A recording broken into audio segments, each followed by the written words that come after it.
Nouvelle trapane électrifiée. De chez Orbea, nouveau Rise SL H20. 2024. Bah oui. Et aujourd'hui, toujours avec partenaire de café. Tu veux quoi aujourd'hui? Un petit Volcan? Oui, ça va être doux comme le Voléo. On l'a déjà vu, si vous avez déjà suivi les vidéos. Aujourd'hui, je vais te partager les 5 points importants pour avoir un très bon café. Ok. Première chose, choisir un bon produit, ça va de soi. Oui. Deuxième point, avoir un très bon ratio. Ça, on détaille tout ça sur Instagram. Donc ça passe par le moulin, une bonne mouture. On part sur la machine. Il faut que ça soit propre, hein. Tout nickel. De l'eau déminéralisée. Une tasse chaude. Avoir tassé uniformément, que ça soit bien plat, bien lisse. Ça sert à rien de bourriner. Ouais. Ça, c'est comme avec tes vélos d'ailleurs. Et après, tu fais couler et surtout, tu goûtes pour réajuster. Ça, c'est comme les réglages. Un peu de compression, un peu de détente. C'est pareil avec le moulin. Allez. Et on détaille ça sur Instagram, je crois. Fais chauffer. Ouais, et pense à t'abonner aussi, au passage. Moi, Allez, c'est fait. on est parti.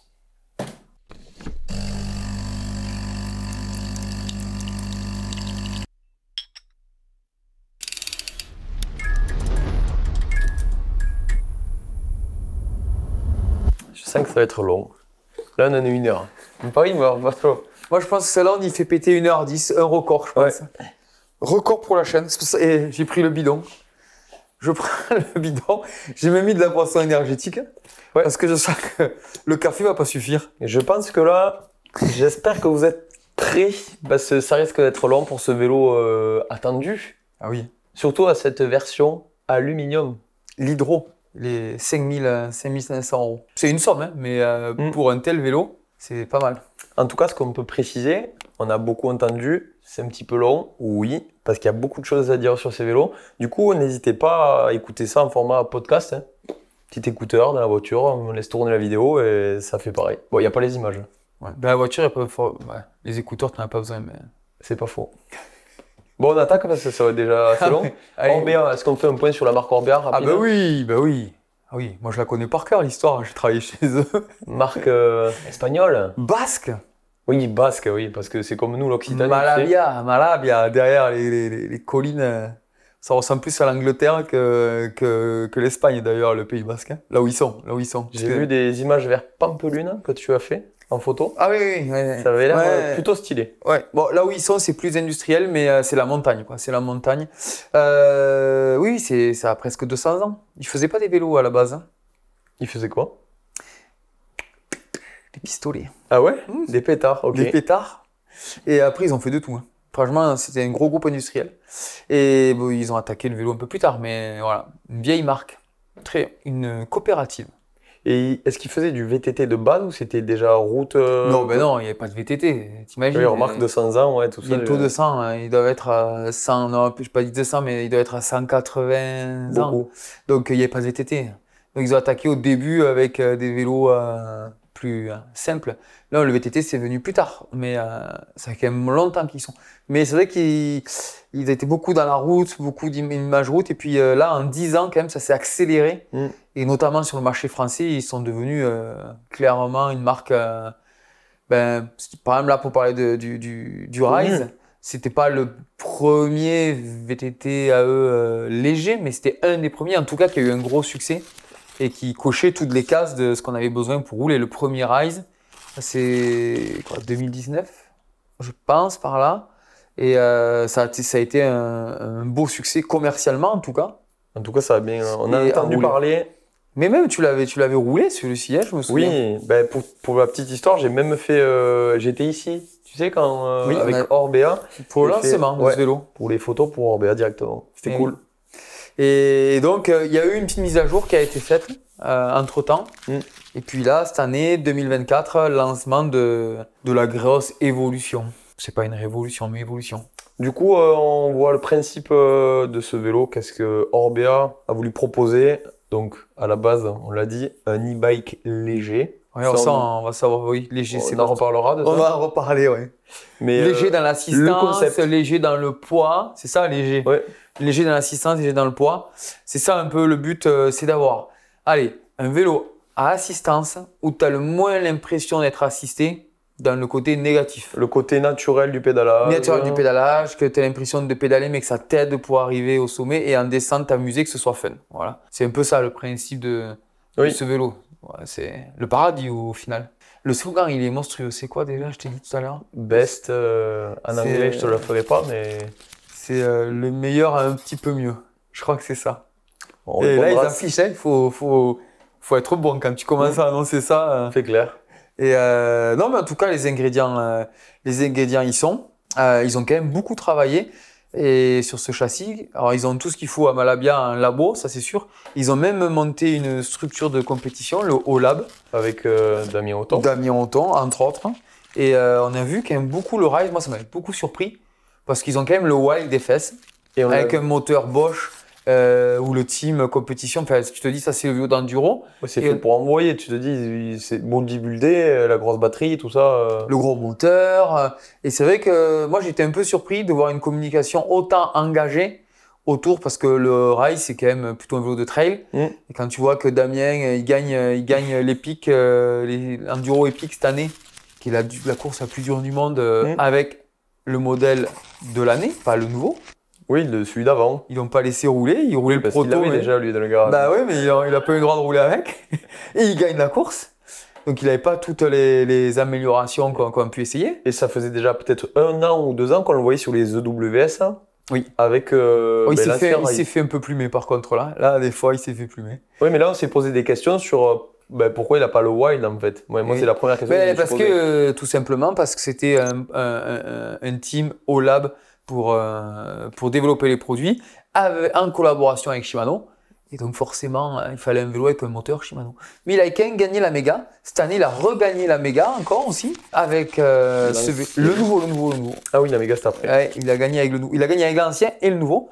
Et il a aussi fait 2 à une Coupe du Monde avec le nouveau. Hein. Donc un peu perdu là parce que tu dis on peut rouler en Coupe du Monde d'enduro avec ce vélo quoi.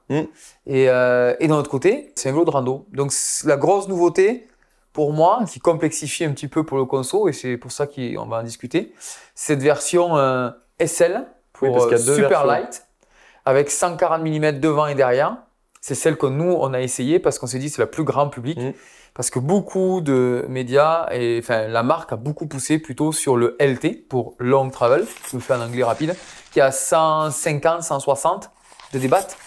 Donc c'est le même cadre, mais il y a un pied d'amortisseur qui est différent, une course d'amortisseur un petit peu différente qui fait que la géométrie l'accepte et tu as un petit peu plus de débattement, quoi. Donc 1 cm de plus derrière. Par contre, 20 mm devant et des composants beaucoup plus engagés puisque tu as une version avec un amortisseur coil. Donc le LT, c'est presque un petit enduro. Là, tu dis ça marche un peu presque sur le wild et pour un public plutôt presque enduriste. Et de l'autre côté, la version SL, beaucoup plus légère, plus typée en fait un peu, je trouve peut-être tu reprends un peu ce qu'on connaissait du Rise ancien, quoi. C'est pour ça qu'on s'est cerné sur celui qui au final va correspondre à un plus large public. Ouais. Voilà, donc là on est dans le randonneur sportif. Mais cette déclinaison, au final, ça suit ce qu'ils ont fait avec l'Ocam. Exactement. Oui, c'est ça. D'ailleurs, on peut rebondir, c'est en termes de design. Oui. Ça reprend énormément les lignes d'une nouvelle Ocam. En plus solide, forcément. On le voit, moi je trouve la différence. Oui, parce qu'il y a le volume pour la batterie. Ouais. Mais en termes de design, maintenant tu as ce petit renfort entre le tube de selle et le tube inférieur. Oui. Qu'on avait déjà sur le Rallon, le nouveau Rallon, il y avait ça. Ils l'ont décliné sur l'Ocam et maintenant même sur le Rise. Oui, qui n'existait pas avant. Voilà, donc ça on va en parler après, ça aide aussi apparemment pour la rigidité. Mais comme tu me dis, tout est bodybuildé, hein. Le triangle arrière, les bases c'est beaucoup plus gros, c'est plus massif, les haubans, même le basculeur, donc c'est plus gros en volume, c'est aussi plus gros au niveau des roulements, des pièces d'articulation. En batterie. Ouais, tout va être plus gros. Mais en construction châssis, on sent qu'ils ont voulu faire plus robuste. C'était quand même un peu le point faible de l'ancien. Ouais, derrière, c'était un peu juste, même pour nous, toujours pareil. Pour des pilotes qui envoient un petit peu et qui aiment en mettre dedans, c'est vrai qu'on sentait que derrière, il y avait du grip. Hein. Et oui. Il y avait une grosse différence entre l'avant et l'arrière. Parce que l'avant, vu que c'est une batterie interne que tu peux enlever, le volume fait que le tube est très rigide. Et oui, il est rigide. Et donc derrière, c'était plutôt, ben, tu le sens beaucoup que c'est souple, quoi. Donc, il y avait du travail à faire et c'est là-dessus d'ailleurs qu'ils disent qu'ils ont beaucoup bossé avec le team pour trouver un ajustement de rigidité. C'est intéressant parce que beaucoup de marques n'en parlent pas. Eux, ils en parlent beaucoup d'ailleurs rapidement dans leur présentation en disant qu'ils ont essayé de trouver un compromis rigidité parce que si c'est trop rigide, c'est dur à rouler, tu perds en grip. Si c'est trop mou, ça se sent, surtout les différences avant-arrière. Et donc, ils donnent des chiffres assez précis. Je crois qu'ils disent 8% de plus devant, ce qui est pas énorme. Comme on disait, c'est déjà assez rigide. Et 14% derrière. C'est pas non plus monstrueux, mais bon, au moins, on va dans la bonne direction. Puis on verra tout à l'heure sur le terrain si ça suffit. Ouais. Oui, exactement. Niveau motorisation, si on rebascule sur la motorisation, parce que là, il n'y a pas vraiment de... Bah, tous les modèles déjà, que ce soit le gros modèle ou le nôtre, de la gamme, c'est le même moteur. Ouais, à peu près. C'est le bas, c'est le Shimano EP, voilà. Il y a le 601 sur le nôtre et le 801 sur l'autre. Quelle est la différence? Il y a un peu le poids, voilà. Mais bon, il n'y a pas... Techniquement, tu as les mêmes puissances. Il n'y a pas un moteur qui est dégradé. C'est une question de poids, en fait. Ouais. Donc, ça fait baisser un peu les coûts. Donc, motorisation Shimano, c'est le fameux EP. Mais RS. Rider Synergy. Ouais, c'est ça, c'est pas Renault Sport. Rider Synergy. Ouais. Ça veut dire que, tu vois, eux, ils disent que c'est du soft, hein. Le moteur, c'est le même.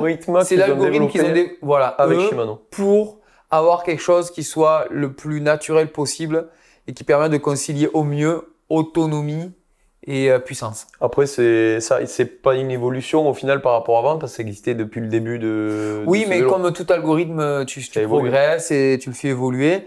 Donc, voilà. Donc ça, c'est Synergy. Franchement, la grosse nouveauté, c'est pas ça. C'est que maintenant, avant, si tu te souviens, le modèle que tu avais testé, ça s'arrêtait à 50 ou 54 newtons, je sais plus. Pas assez. Enfin, voilà. Ouais, pas assez Non, c'est pas assez. C'était pas la pleine puissance du moteur. C'est ça. C'est un moteur qui monte jusqu'à 85. Voilà, il monte jusqu'à 85. Et pour ce vélo-là, pour avoir l'autonomie qu'il souhaitait, il était bridé. Et maintenant, le nouveau, ben, tu as le boost qui est débridé. Donc, Eco Trail, tu peux pas aller en dessus de tu gardes. Et le boost, par contre, tu as le plein potentiel du moteur. Et ça, c'est vraiment cool. Moi, c'est clairement la chose qui m'avait manqué. J'ai fait une compète avec. Et t'es frustré de ne pas pouvoir mettre plein de patates, au moins en descente. Et c'est pas le peu d'énergie que tu vas dépenser en plus. Oui. Et puis j'en étais conscient surtout. Je me suis dit, ok, si je mets 85, je sais que j'aurai moins de batterie, je pourrais faire moins de kilomètres. Oui, mais alors, il faut remettre les choses dans son contexte. C'est un randonneur, c'est ça. C'était pour de la rando, trail, il voulait pas aller trop loin. Et surtout, c'est que les batteries de l'époque, quand tu avais 400, je crois, 420. Ben, sur celui que j'avais essayé, je crois que c'était quand même 500. C'était l'évolution, donc il y avait déjà la batterie plus grosse. Voilà, mais le premier, c'est 400. Donc, il y en a même. Donc, si tu commences à mettre des moteurs qui en wattent. déjà 100 km. Que tu mets des moteurs qui wattent, tu peux pas tenir. Là, aujourd'hui, on peut. Pourquoi? Parce que là, pour le coup, les batteries, c'est des Orbea. Ils ont pas plus grosses, ils ont optimisé les batteries. Donc, elles sont, en termes de poids, elles sont super légères. Et oui, maintenant. En capacité, je veux dire, moi. Oui, et en capacité, maintenant, tu as une 630, 626,6 si tu veux. C'est beaucoup, hein. Voilà, donc là, 626, c'est sûr que tu peux rouler en boost plus que 3 minutes, quoi, tu vois. Et ouais, ces batteries, elles sont quand même assez impressionnantes. Parce que quand tu compares au reste du marché, eux, ils disent que c'est les meilleurs, forcément. Ils vont pas dire autre chose. Ils disent qu'elles sont 16% plus légères par gramme que d'autres. Ça, je sais pas, c'est les technos de l'industrie. En tout cas, eux, ils ont réussi à faire ça. Et c'est vrai que les poids annoncés de leur batterie 500, 600 et le Edge Extender, c'est quand même assez impressionnant. Donc, les poids annoncés, pour la 420, c'est 1950 grammes. C'est pour une 420, c'est vraiment léger. Mais le mieux, c'est la 626, enfin, la 630, 2,9 kg, moins de 3 kg. Et le Edge Extender, on est sur 1 kg. Okay. Donc, si tu calcules bien, tu peux avoir 840 watts. C'est énorme. Hein. Donc là, tu comprends que même tu peux le rouler qu'en boost si tu as mieux. Si tu veux faire une sortie. Donc, ça, ce qui change vraiment la donne pour moi, c'est ça. Ils annoncent des capacités. Sur le site, ils sont allés fort parce que tu as des capacités. Par exemple, pour la batterie 420 watts, ils disent qu'en éco, tu peux rouler 4 heures et 2300. En trail, 3 heures et 1600. Et en boost, 2 heures et 1100. La 630, ils annoncent un éco en 6 heures d'autonomie, 3500. Trail, 4 heures et demie, 2300. Boost, 3 heures, 1600. Ils te disent qu'ils peuvent faire 100 km avec plus de 3000 de dénive. Moi, j'ai pris le pari, j'ai essayé. On en reparlera dans le test. Après, pour rebondir sur ces chiffres-là, on ne connaît pas le poids du pilote. Hein. Forcément, c'est des choses, oui, on le sait, hein, à vraiment faire attention. Oui. Son engagement physique, hein. La pratique utilisée, si c'est de monter sur la route, sur du chemin, de ce que tu veux. Non, je trouve ça engagé, moi, d'annoncer ça. Alors, moi, et le vélo utilisé. Ah ben oui, on va y revenir après. Parce que c'est clair, la version SL, haut de gamme, qui coûte 11 000 €, 16 kg 3. Avec la petite batterie. Ouais. C'est impressionnant. C'est plus léger que l'ancien. Pour info, le cadre, 2 kg 2. C'est aussi en carbone. Aussi léger en carbone que nos cams. Après, aussi, ils ont choisi la solution de la batterie qui ne peut pas être enlevée, tu vois. Et donc ça, en termes de construction, c'est un gain énorme en rigidité et en poids. Ok. Parce que finalement, quand tu l'enlèves, à part le volume, mais il y a moins de couches de carbone, quand tu regardes, finalement, un cadre, comparé à un cadre sans motorisation, c'est quasiment la même chose. Il y a toute la partie du boîtier que tu n'as pas. Donc au final, c'est pratiquement normal que ça fasse le même poids. Ouais, le poids supplémentaire, après, ça se joue sur la batterie, le moteur, forcément. Ouais, voilà. Donc, si tu vois, la grosse évolution, elle est quand même autour de cette batterie et cette capacité. En fait, ils ont mis à jour avec ce qui se fait de mieux en ce moment dans le vélo au niveau des possibilités d'achat des cellules. Ils ont choisi une batterie super performante qui leur permet d'aller chercher cette autonomie, cette optimisation du châssis, quoi, tu vois. Mais forcément, depuis 2018 ou 2019, comme on a dit, il y a eu les évolutions en batterie avec... Oui, il fallait. Donc, voilà. Donc, au niveau moteur, petite Europrog. Il faut noter que passage là, il n'y a pas longtemps, c'était quoi, en juin, Shimano aussi propose un mode vraiment sport. Oui, là, on l'a pas testé. Public, ouais. Oui, donc je pense que ce moteur-là, tu peux aussi faire ça. Enfin, c'est même sûr, hein, puisque ceux du team en compétition Coupe du Monde, ils roulent avec ce nouveau soft. Plus énervé, avec un boost qui permet d'aller plus loin. Et oui, l'extend, que quand tu appuies, ça continue à pousser. Pendant quelques mètres. Ça aide en termes de franchissement, de ne pas avoir à pédaler, à continuer à avancer. C'est un gain énorme en termes de... Niveau franchissement, ouais, on se retrouve... De toute façon, il n'y a pas photo. On voit qu'ils ont travaillé puisque le moteur, c'est le même depuis quelques années quand même. On ne les voyait jamais performer. Non. Si, je crois. Si, je dis une bêtise. Une année, il y a une World Series qui a été gagnée par un moteur Shimano. Oui. C'est Alex Rudo à Valberg. Et c'était incroyable parce que techniquement, il leur avait mis la misère et qu'ils avaient vraiment tracé un truc très technique. Mais sinon, il n'y avait que des moteurs Bosch, quoi. Ouais, c'était le talent du pilote qui avait fait... Voilà. Et là, cette année, comme par hasard, les deux teams qui sont sponsors Shimano, Yeti et Orbea, alors là, maintenant, ils sont devant tout le temps. Donc, le soft a payé, quoi. Voilà. On revient dans le vélo, on s'est égaré un peu. Donc, au niveau construction, on a dit design, ça reprend un peu l'Ocam. Batterie totalement intégrée. Les gaines maintenant qui passent au niveau de la colonne de direction, comme on adore. Comme sur les Ocam, c'est la même chose. Comme sur beaucoup de vélos, j'ai envie de dire. Voilà. Bon, là, pas de trappe, mais tu peux mettre un porte-bidon en bas. Attention que côté gauche. Parce que côté droit, il y a le renfort. Et moi, je suis droitier, tu vois, ça m'a fait... Bon, après, tu t'habitues. Voilà. Au niveau de la construction, le tube de selle ultra droit et en avant, avec une insertion max, ça c'est super important. On a été embêté avec le GLP3 où il n'y avait pas du tout d'insertion. Là, c'est l'inverse. On n'est pas embêté. Ah ben là, sur le Type L, 230 de débat, sans souci, mais avec nos jambes de poney, là, on est réussi à rouler avec 230. Je crois que le SCM, c'est 200 maxi. Ouais, mais bon, et le LXL, c'est 230. Donc ça c'est mais c'est un détail, mais pour un VAE, c'est important. C'est vraiment bien dans la pente d'avoir cette possibilité d'aller sur l'arrière. Roue 29-29, ici, il n'y a pas de mulet. Après, ça se comprend avec le côté randonneur. Voilà. Cas, je trouve. Si on rentre un petit peu au niveau de la cinématique, bon, c'est toujours le même design. Hein. C'est un monopivot avec un point, une articulation arrière concentrique avec l'axe de roue. Tu vois. Donc, les roulements sont placés sur l'axe de la roue. Voilà. Donc ça, c'est le même système. Simplement, comme je dis, ça a été bodybuildé. L'angle de la billette a changé un petit peu pour avoir un ratio de suspension un peu plus progressif et plus haut. Okay. Avant, c'était 2,9. Il partait à 2,9. Il allait à 2,3. Maintenant, il part à 3,2 et il descend à 2,5. Plus haut. Bon, ça, on y reviendra. Ça donne forcément plus de confort au début. On y reviendra. On en reparlera. Mais bon, c'est un choix, on va dire, assez... beaucoup de vélos, tu as vu, la pierre, c'était à peu près la même chose. Chaque année, ça se. Oui, chaque génération, ça monte d'un step. On en parlera parce que franchement, ça fait des amortisseurs tout petits. Enfin bon, cette logique, voilà, c'est vrai que quand tu roules tranquille, c'est bien, ça donne beaucoup de confort. Après, pour la performance pure de l'amortisseur, je suis plus mitigé avec ça. Ça peut chauffer un peu plus. Mais bon, il y a un effet au niveau de l'effet de chaîne. Ils ont rehaussé le point de pivot principal, il est un peu plus haut, donc un petit peu plus d'effet de chaîne. Donc quand tu pédales, la suspension se déplie un peu plus. Ok. Donc normalement, un petit peu moins de motricité, mais plus de dynamisme. C'est-à-dire si tu pédales en danseuse et tout, le vélo va normalement se détendre et donc tu auras moins l'impression de pompage. Et dernier point sur l'effet de frein, normalement l'idée d'avoir un point de pivot concentrique, c'est d'avoir un effet de frein assez bas, malgré que tu sois un monopivot. Oui. Donc ça c'est l'intérêt. Le frein il est placé sur le haut-banc et non, ça fait un effet de frein très prévisible, une courbe très plate et assez bas. Et puis le positionnement de l'étrier il est plutôt bien.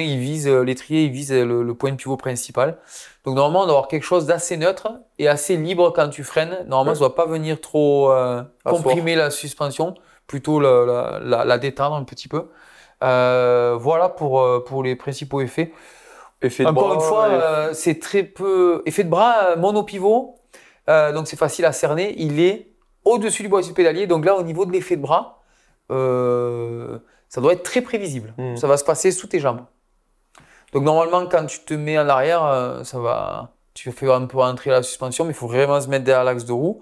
Et au pédalage, ça doit être assez neutre puisque normalement, il est sous tes jambes. Donc tu ne dois pas le faire trop pomper quand tu pédales. Tu verras d'ailleurs. Quand tu vas le rouler, sur le papier, c'est très prévisible comme effet. Et pour le coup, là, on est dans de l'évolution parce que c'est quand même proche de ce qui était réalisé sur l'ancien. Niveau géométrie, est-ce que ça a évolué? Un petit peu au niveau de la géométrie. Ils ont toujours essayé, alors ça c'est une volonté, ils communiquent là-dessus, d'avoir un arrière assez court. Ils n'évoluent pas. Tu sais, c'est la tendance quand même de faire évoluer les longueurs de base en fonction de la taille. Eux non, 440. Pour toutes les tailles, oui, et c'est le triangle avant qui évolue. Sort alors là, 440, donc c'est vrai que c'est assez compact. Moi, je pense pas qu'un vélo est forcément dynamique si c'est court. Je pense que tu peux gagner du dynamisme sur la cinématique, mais bon, ça c'est un package. Voilà. Eux, ils disent si c'est court, c'est maniable. Bon, écoute, pas de souci, 440. Donc c'est plutôt sur l'avant que ça se rallonge. Nous, notre version SL, 65,5 d'angle. Ça va, c'est pas trop ouvert, mais un peu. C'est 490 de reach. On a un tube de 617 sur notre L. C'est pas énorme parce que le tube de sel est très droit. Je crois que c'est 77 si je dis pas de bêtises. Ça suit la tendance. Ouais, voilà, exactement. 78 même. C'est 77 sur le 78, donc très droit. C'est pour ça qu'on a roulé sur un L. On n'a pas l'impression que le tube est immense. Voilà, c'est assez neutre. Nous, on était, tu vois, 465 de reach sur le médium. Tu aurais pu, je pense, rouler à médium. Moi, j'étais un peu limite entre les deux. J'ai préféré prendre le L avec une potence en 45. J'aurais pu aussi rouler avec le M avec une potence en 50 ou 55, je sais plus exactement. Mais ouais, moi, je suis toujours un peu entre deux tailles. Mais on y reviendra sur le terrain. Si on parle après des specs, les montages, là, ça va de 11 000 € pour le montage M-Team à 5 300 pour le montage H30. Nous, on a pris le variable, j'ai envie de dire, avec le programme Maillot en plus. Oui, ça, tu me coupes l'herbe sous les pieds. Ouais. Donc, tu peux optimiser après. On peut faire beaucoup de paramétrage. On vous laisse aller voir le site, on en reparlera tout à l'heure. Mais les possibilités sont très, très, très nombreuses chez eux. Voilà. Nous, on a décidé de tester le H20. Alors, on n'a pas vraiment full aluminium. Voilà. Donc, tout ce qu'on a dit sur l'évolution de la géométrie, c'est un cadre aluminium. Alors là, il y a eu un gros travail qui a été fait. Nous, ce qui nous a plu, c'est qu'il y a vraiment un travail. On sent qu'il y a une volonté de faire oublier que c'est un cadre alu. C'est le triangle avant. Je défie beaucoup de personnes, en le voyant d'un simple regard, sans éviter de trop baisser ou des choses comme ça, de dire que le triangle avant est en aluminium. En plus, ils ont joué avec les coloris. Il y a un coloris carbone qui est assez proche. Et je pense que tu les mets les deux côte à côte, tu fais pas. Il y a vraiment un travail. Alors ça, pour moi, c'est de l'acceptation marché. Parce que c'est pas les soudures polies comme ça, mécaniquement. Ça change rien. C'est même pas mieux, parce qu'il y a de la surcharge de matériel et après tu viens polir.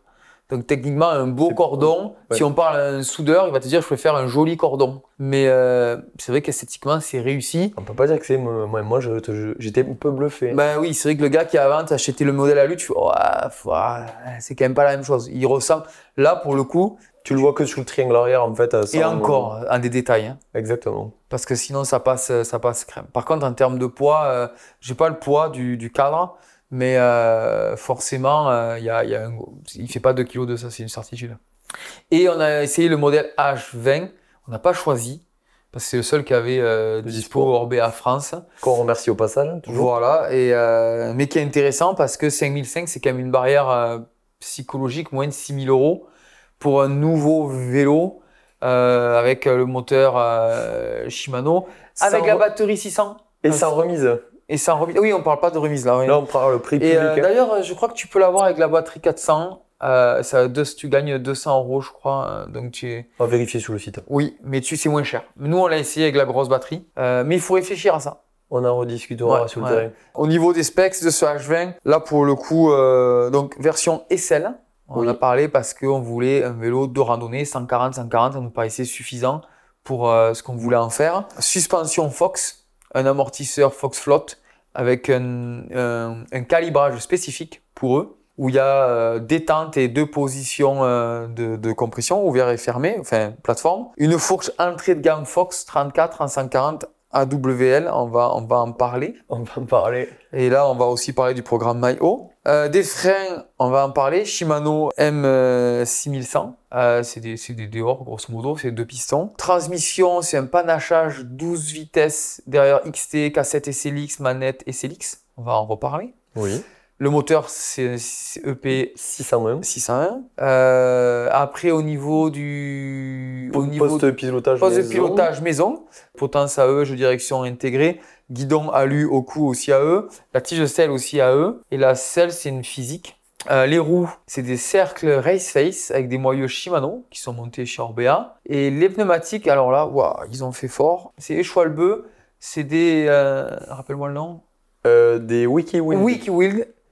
Mais alors, carcasse, race. C'est les mêmes cross-country. C'était les mêmes, exactement. C'est la carcasse pour le cross-country. C'est les mêmes que j'avais sur les Ocam SL. Et sur l'Ocam SL, je les avais éclatés déjà. Donc bon, tu sais ce qui risque d'arriver. Voilà, écoute, je crois que... Et le train roulant, le poids, on n'en a pas parlé encore. 5 kilos. Ouais, 5 kilos. Bah, les roues, elles sont pas légères. Les pneus, oui, mais pas les roues. Ah, ils compensent, hein. Et voilà. Donc, je crois qu'on a fait le tour. Hein. Oui. Voilà, on a fait le tour. C'est trop bien. Le poids général du vélo. Ah oui. Ah ben oui, parce que je t'ai dit... C'est important, parce qu'on a dit que le M-Team, c'est ça? Ouais. Était à 16,8 kg. Ouais, c'est 16 kg et quelques, ouais. Et là? 21,9. De série. 21,9, sorti du carton sans pédale ni rien. Et après avoir équipé et changé les pneus, parce que je pense qu'il n'y a pas de spoiler alerte là. Bah attends, non, alors... Qu'est-ce que tu as fait du coup? Comment tu l'as roulé déjà? Comment je l'ai roulé? Je l'ai roulé full stock.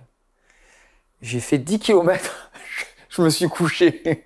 Je me suis couché avec les pneus parce que c'est pas possible. Alors je me suis couché, j'ai baissé les pressions, je les ai éclatés. Mais c'est normal, c'est des pneus qui font 750 grammes sur un vélo de 22 kg. Bah, tu freines, tu pars tout droit. En plus, en ce moment, c'est super sec. Malgré que les freins, c'est plutôt des ABS que des bons freins. Mais même avec les ABS, tu te mets au tas et après tu crèves. Donc, on a mis des pneus roulants, des profils roulants. Mais avec une carcasse adaptée. Exactement. Ce profil-là, il pourrait aller. Oui, après, c'est toujours pareil, ça dépend où tu roules. Un carcasse super trail, quoi. Ah oui. Au moins super trail. Enfin, une carcasse à 1 kg. Enfin, 1 kg 100 peut-être, mais là, c'est des pneus, les carcasses, c'est exactement les pneus qu'on avait sur le down country, le Canyon, le Luxe Trail, à 11 kg 2, on avait les mêmes pneus. Bon, forcément, ça passe pas. Donc, j'ai changé les pneus. Oui, parce que le profil, si on y revient, ça va dépendre forcément d'où tu roules, des conditions d'hiver, machin. Oui, mais je voulais pas mettre. C'est vraiment la carcasse que. Oui, la carcasse, mais je voulais pas mettre non plus des pneus type enduro dessus, c'était pas le but. Donc j'ai mis des profils qui, adaptés en termes de crampes, voilà, adaptés à la randonnée, qui font 1 kg 100. 1 kg 100 dessus. Les roues, c'est les mêmes. J'ai mis mes petits protège-mains parce que tu sais que je peux pas rouler avec, 175 grammes. Surtout ici. J'ai mis forcément une pompe, une chambre à air, un multi-outil et un kit de mèche. Au cas où tu crèves. Je crève. Et j'ai mis des pédales, c'est des mallettes enduro avec une plateforme. Voilà. Donc, et ça, le vélo, ben là, on passe à 25 kg. Avec ou sans le bidon? Sans le bidon. On leur en fera un cadeau. 24,9. Ok. Ouais, donc est-ce qu'on est toujours dans l'enduro, dans l'e-bike léger? En poids, non, c'est sûr. Maintenant, on va avoir une assistance. Bon, c'est la conclusion de la vidéo, je crois. On en parlera tout à l'heure. Voilà. Donc oui, bah là, tu as déjà. Sinon, j'ai rien changé. Le guidon, il est très bien. Je l'ai recoupé un petit peu. Parce que c'est du 800. 800. Voilà, j'ai recoupé. Note que tu sais, Shimano, c'est pas trop le wireless. Ils aiment bien le filaire. Et le guidon a pour intégrer de la manette poignée. dans le guidon. Ouais, le il y a un fil. petit- Ouais. ouais, le film, on s'est compris. Ça, c'est quand même sympa qu'ils aient pensé. Non, j'ai rien changé, à part les pneus. T'as roulé moyen token, pas token. Bon, Je sais même pas si qu'est-ce c'est que tu peux possible. Je pose ma question La habituelle. fourche, tu peux en mettre un token.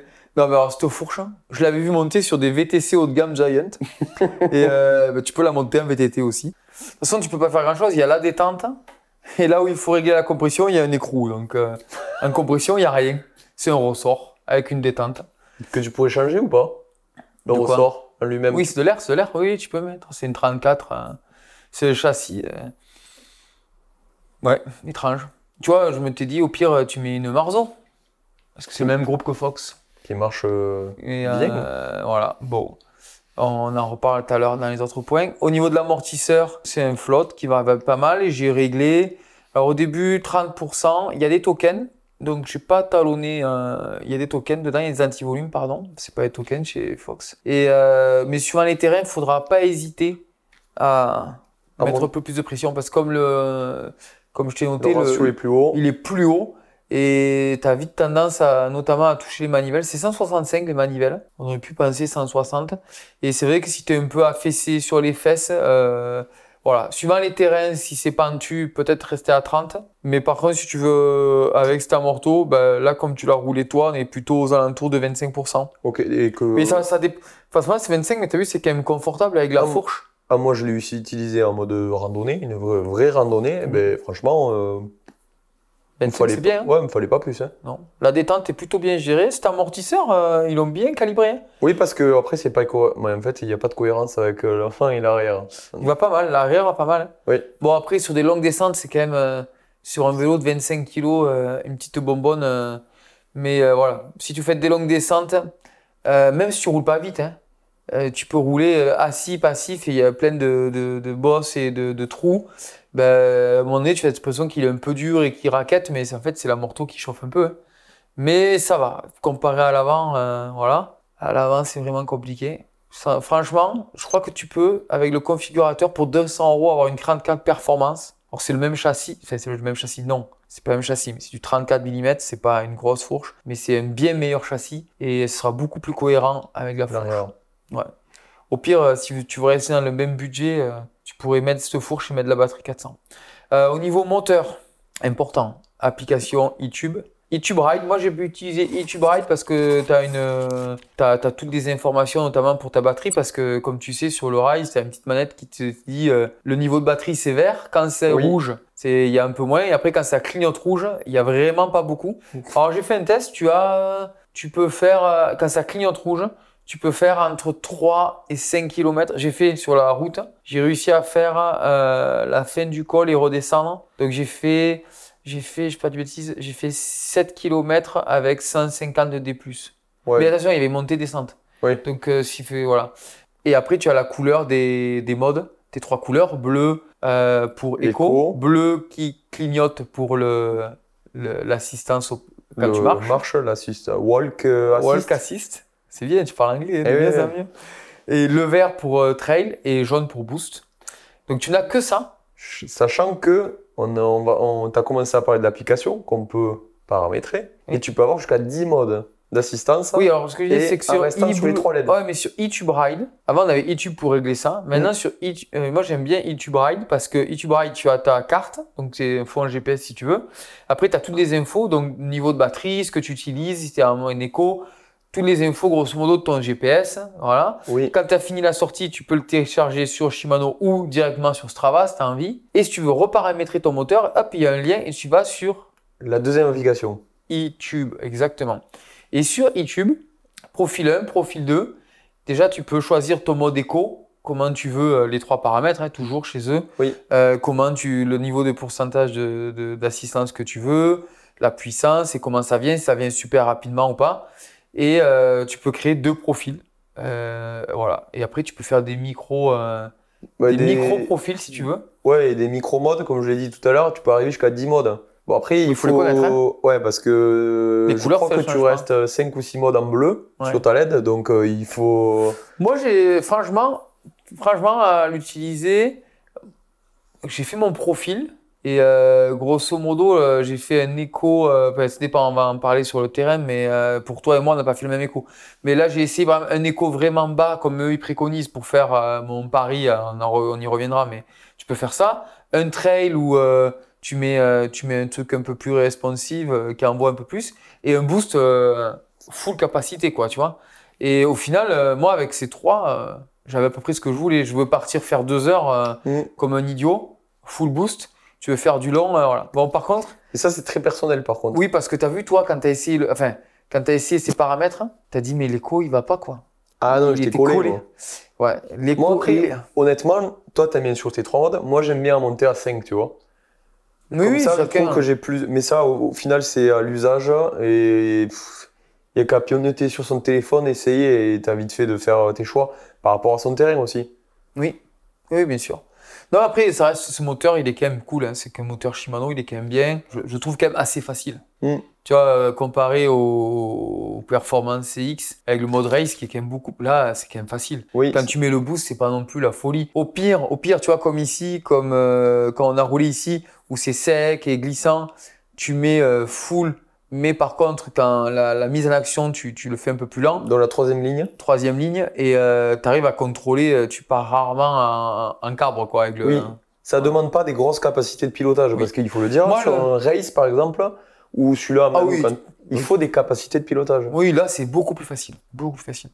Même moi, ce qui m'a un peu surpris, c'est notamment en boost, ou même tous les modes, quand tu vas t'attaquer à des trucs un peu, et tu te dis, bon allez, là, ça va monter raide, je vais y mettre les watts.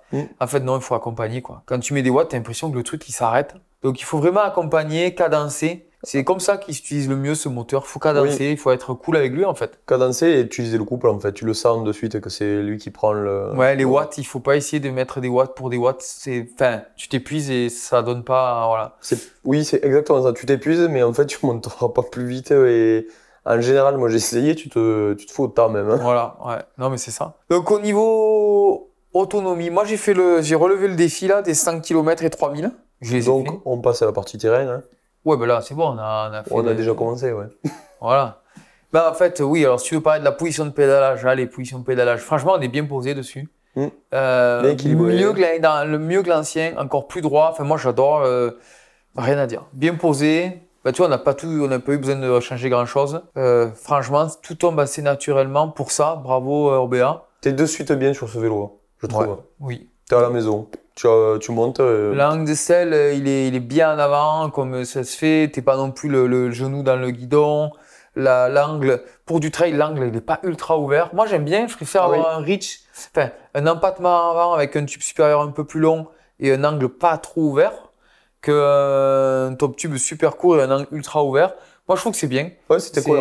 Voilà, c'est sécurisant de suite. Voilà. Après, on en parlait, le moteur de suite, il est quand même fluide. Si tu roules sans assistance, ce moteur Shimano, il est quand même fluide. Oui, c'est naturel.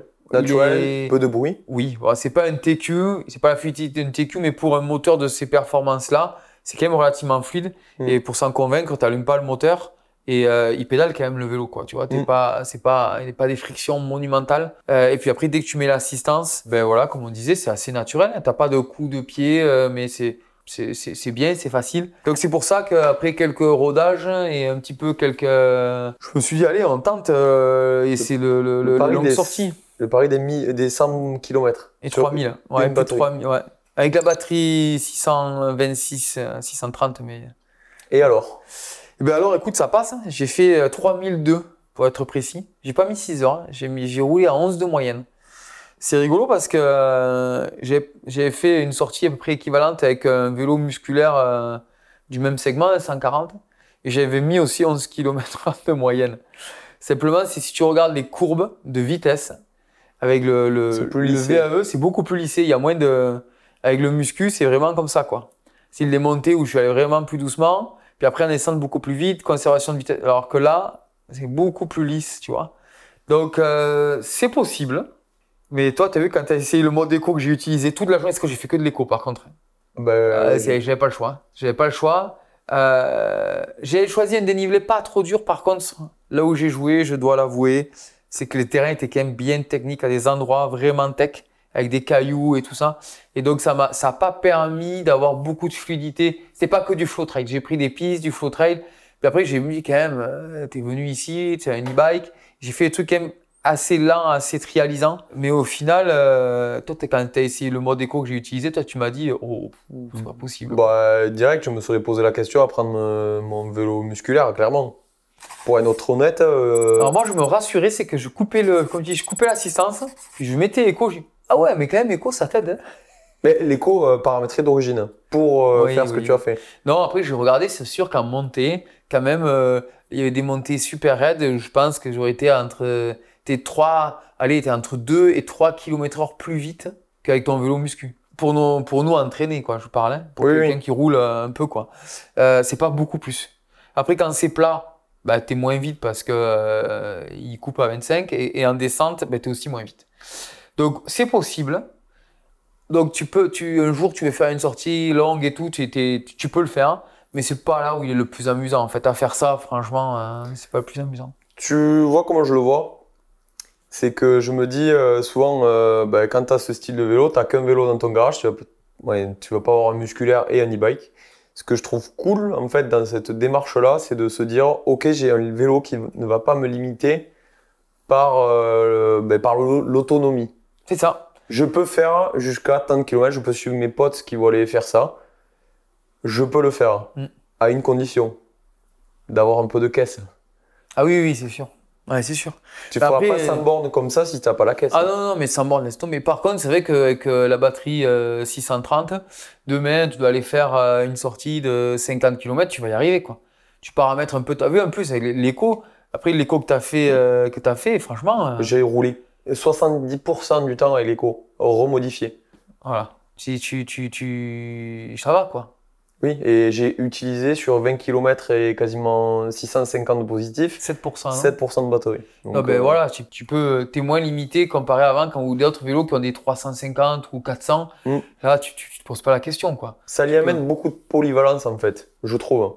Oui. Tu peux faire du très court et, comme on l'a dit, à bloc en mode vrai gros VAE, on en reparlera tout à l'heure aussi, et de la longue sortie à condition d'avoir une condition physique qui le permet. Ça, je tiens à le souligner.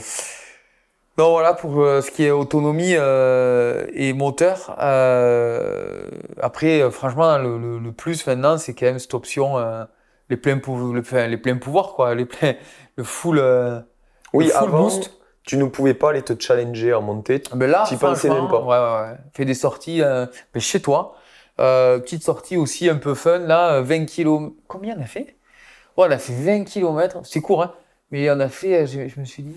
20 bornes, 1000, 1100, 1002 peut-être? Non, 1007. Oh, ouais, ok. Oui, t'as pris tout à l'envers, quoi. Tout à l'envers, en boost. Mais ça, on pouvait pas le faire avant. Non, et puis tu pensais Et même j'étais pas. avec d'autres vélos, et pas du tout de cette catégorie-là. Et en fait, j'ai pu rouler avec eux sans souci. Ça, tu pouvais pas le faire avant. Non, c'est pas possible. Ah, mais tu pensais même pas. Voilà. Pour moi, là, c'était pas un vélo. Pas de souci. C'est les 2 heures. On avait 2 heures à perdre parce que après, on allait faire des choses. On allait à la fête à Brassac. On s'est dit, allez, ce matin, 2 heures, on va rouler, on est à Brassac. Moi, je me suis régalé, comme j'aurais fait avec un gros vélo. Maintenant, tu peux.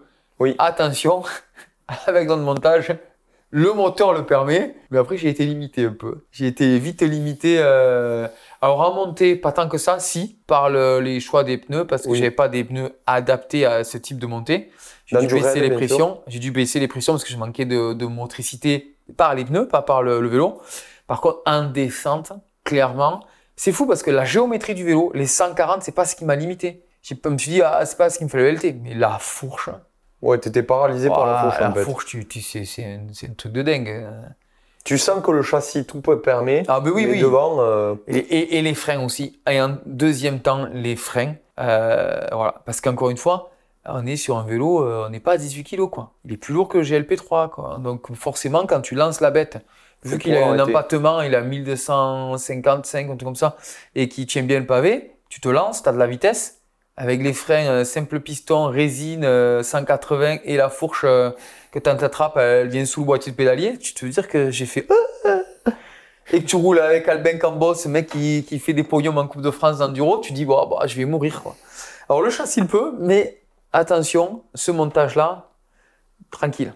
Il faut revenir à la rando comme on a roulé. C'est fait pour la randonnée un peu. Voilà. Ce montage-là. Voilà. Donc en descente, il a des capacités, mais là on a été clairement limité par le montage. Voilà. Ok. Et mais moi j'ai vraiment envie en descente.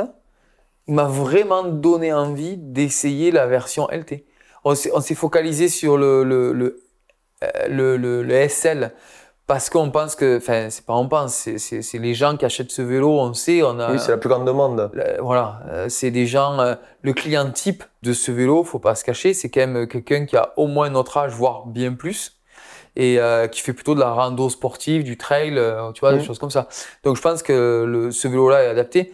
Mais quand je vois maintenant les capacités qu'a ce vélo, en termes de châssis, maintenant qu'il est plus rigide, plus progressif, géométrie un peu plus engagée, il tend au plus. Il tend vers le LT. Tu te dis, le SL, pour moi, j'ai presque l'impression que le SL, c'est pour éviter de faire peur à certains clients, quoi, tu vois. Ok. Oui, d'avoir un vélo trop gros. Et là, on va être honnête, hein. Le SL, c'est pour le nom, hein. Oui, parce qu'il n'y a que le pied d'amortisseur et... Non, même, il n'a rien de SL, ce vélo. Non, c'est S... Non, c'est... Solide. Oui, solide. Hein. Oui. Non, mais c'est au final, il faudrait même enlever le SL. C'est le Rise. C'est le Rise Hydro H20, quoi, en 140 mm de débattement. Mais il n'y a rien de SL sur ce vélo. Ben non, ni l'assistance, puisqu'elle n'est pas légère, tu peux envoyer, et ni son poids. À méditer. Méditer. Par contre, à voir sur le plus light.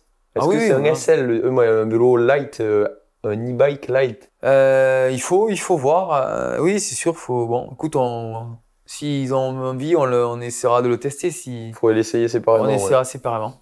Et niveau, je reviens sur la rigidité, t'as pas été paralysé par cette rigidité châssis que tu avais eu sur l'ancien modèle? Non, beaucoup moins. Moi, j'aime bien. J'aime bien. Il y a on sent moins l'écart entre l'avant et l'arrière. Après, il y a tellement de limites avec la fourche. Mais l'arrière, on verra, hein, ça truite un peu. Hein. C'est pas une baramine derrière. Hein. Tu sens que, en tous les cas, avec ce type d'architecture, je vois pas comment tu peux, notamment le point de pivot concentrique, quand tu vois les épaisseurs des liaisons, ils sont limités pour passer le dérailleur SRAM, tu vois. Donc, ça peut être méga rigide. Mais pour nous, pour nos gabarits, ça permet d'avoir un vélo quand même qui a du grip. Quand tu appuies, ça bouge. Je pense que si tu regardes un peu les slow-mo. Trop de rigidité, pour moi, c'est pas forcément bon non plus. Voilà. Bon, pour randonnée, j'ai trouvé ça bien. Tu gardes quand même, c'est quand même assez précis. Et non, pour ce côté-là, c'est bien. C'est bien, ils ont bien optimisé. Géométrie, rigidité, c'est bien. Peut-être qu'on faut voir dans le temps ce que ça va donner. Ouais, il faudrait voir un petit peu ça. Mais déjà, là, il y a des choses dans le temps qui vont mourir avant le châssis. Équipement, ouais. Ouais. Ok. Voilà. Niveau maniabilité, on fait un petit point là-dessus? En descente, en montée? On a parlé, franchement, il a progressé en montée, forcément, avec ses nouvelles capacités, il fait des choses qu'il ne faisait pas avant. Ça, c'est clair. Voilà. Bon, au final, c'est plus le pilote qu'il faut qu'il progresse. Pour une majorité, oui. Et en plus, j'imagine, si tu mets les performances avec le mode race, voilà, je veux dire, ils l'ont prouvé, je pense qu'il peut lutter avec des vélos de la gamme supérieure sans souci. Attention un petit peu, l'effet de chaîne, ils en ont mis. Là, tu vois, je l'ai eu le cas un peu, ça tirait un peu dans les pattes sur le Mont Lozère où il y avait des cailloux. Tu sais, des cailloux plats, tu sais. C'est un peu, tu montes et tu tombes à plat. Et ça tire un peu dans les cannes, un peu. Il y a un peu plus de kickback qu'avant. Bon. Ouais, c'est vrai que quand tu mets un coup mais moi, oui, en danseuse, c'est vrai que tu dis c'est bien, ça envoie plus. Mais finalement, je roule rarement, surtout celui-ci qui fait 25 kg, je le roule rarement en mode danseuse sprint, tu vois. Donc ça, bon, on peut se poser la question, surtout, comme je disais, que la courbe, elle est vachement plus haute. Donc on rentre plus facilement dans le débattement. Donc là, la tension de chaîne, elle se fait un peu sentir. Voilà, ça, Ouais, c'est un choix. Peut-être que je ferais pas, moi, je n'aurais peut-être pas pris cette direction-là, mais bon, ça passe quand même. Ouais, c'est pour trouver un petit défaut sur quand même. C'est pas un défaut, je sais pas si c'est un choix.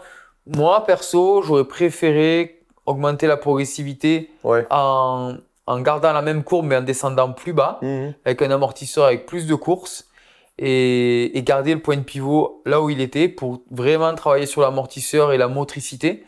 C'est mon choix. Là, ils ont fait ça. Écoute, c'est pas dramatique, ça fonctionne quand même sacrément bien. Voilà, c'est pour avoir à dire quelque chose. Moi, c'est plus le terrain qui m'a limité que le vélo, clairement. Ouais, après, en descente de maniabilité, attention, c'est vrai que cette batterie, elle est légère, mais c'est le modèle Alu, c'est quand même un vélo de 25 kg. Attention. Ça demande de l'investissement au niveau du haut du corps. Ah ouais, il faut l'engager. C'est là où, tu vois, et celle, j'ai un petit peu de mal parce que, notamment en termes de maniabilité, les bunny up et tout, on est sur un vélo gros gabarit, quoi. Hein. Oui, Donc, faut pas rêver. Hein. Beaucoup moins qu'avant, je trouve. Même beaucoup plus qu'avant. Ouais, mais attention, tu avais essayé un taille médium et tu avais essayé un modèle carbone haut de gamme. Exactement. Donc là, je pense que c'est réellement lié. Tu vois, souvent le poids, je dis, le poids. Mais là, quand même, je pense que le poids, entre un vélo à 18 kg ou 19 kg et un tout monté à. Je serais vraiment curieux d'essayer la M-Team en fait. Oui, mais tout le monde n'a pas 10 000 € à mettre dans un vélo. Oui, mais là, c'est le passionné qui parle. Ouais. Tu rebondis pas, toi, sur la question suivante. Pour qui, pourquoi? Ben si. Ah. C'est ce que je voulais te dire, on en a assez parlé. Oui. Ben, alors, pour qui la marque a voulu. Ça, on l'a dit. Donc, est-ce que, selon ton test, c'est cohérent avec ce que tu vas préconiser? Et malheureusement, comme je dis, tout le monde n'a pas 10 000 € à mettre. Après, c'est vrai qu'en termes de discours marketing, tu vois, on a discuté hier en roulant. C'est un peu comme à un moment donné quand tu fais un vélo de cross-country et que tu fais le même look, mais cadre en aluminium, des composants lourds, et finalement ton vélo de cross-country avec 80 mm de débattement, un fourche rigide, il fait 14 kg, quoi. Tu peux pas avoir le même feeling que le même en carbone super léger qui fait 9 kg ou 10 kg. Mécaniquement, c'est pas possible. Non, voilà. Donc, c'est vrai que heureusement que maintenant le moteur a tous les chevaux, que la batterie elle est full capacité, parce que finalement, on se rapproche plus d'un vélo de randonnée pour monsieur tout le monde. T'oublies le SL, ça reste un bon châssis, une bonne géométrie, c'est un vélo facile. Après, il faut pas rêver, voilà, c'est pas le méga léger. Après, si on le met en rapport qualité-prix, honnêtement, c'est bien. Hormis, je pense que on y reviendra sur la question fameuse achète ou achète pas, mais cette fourche en fait, clairement. Non, mais là, il faut jouer avec le programme. Ils ont le programme. Je pense que ils ont, voilà, c'est une marque généraliste, Orbea. Ils ont des demandes de plein de magasins. Il y a plein d'autres marques. Ils sont ultra concurrencés. Donc, il faut des échelons de prix. Là, ça tape 5 500 €. Voilà. Pour un e-bike de dernière génération. Voilà. Donc, une finition, c'est un alu, mais la finition du cadre, elle est magnifique. Ah oui, il est bien fait. À un moment donné, voilà. Les choix de. Moi, je jouerais si je me dis, ouais, c'est 1 500 €. On va regarder avec le programme Mayo. Par exemple, moi, je pense qu'il faut rapidement upgrader. Déjà, il faut réfléchir comment vous roulez, où vous roulez. Est-ce que vous avez besoin de la 600? Voilà. Oui. Moi, je trouve que c'est bien, mais certains peuvent dire, moi, je prends la 400, tu enlèves 200 €. Après, attention, tu dis, ouais, je prends la 400 et si de temps en temps, je fais quelques sorties plus longues, je mets le Range Extender. Attention, le Range Extender, c'est moins en capacité et c'est aussi 450 €. Donc bon, l'écart de poids entre on en a parlé, il n'est pas si colossal. Bon, ça, chacun voit à midi à sa porte. Et en fonction de sa pratique, nous, on aime bien du coup utiliser le mode boost pour se challenger à monter. Donc, ça fait partie des l'équation. Surtout que maintenant, il peut. Hein. Il peut vraiment. Tu vois, toute la partie action pour la vidéo, je n'ai roulé qu'en boost. Et je me suis régalé à faire les remontées, repasser les passages. Et avant, on ne pouvait pas le faire. Et il a tenu.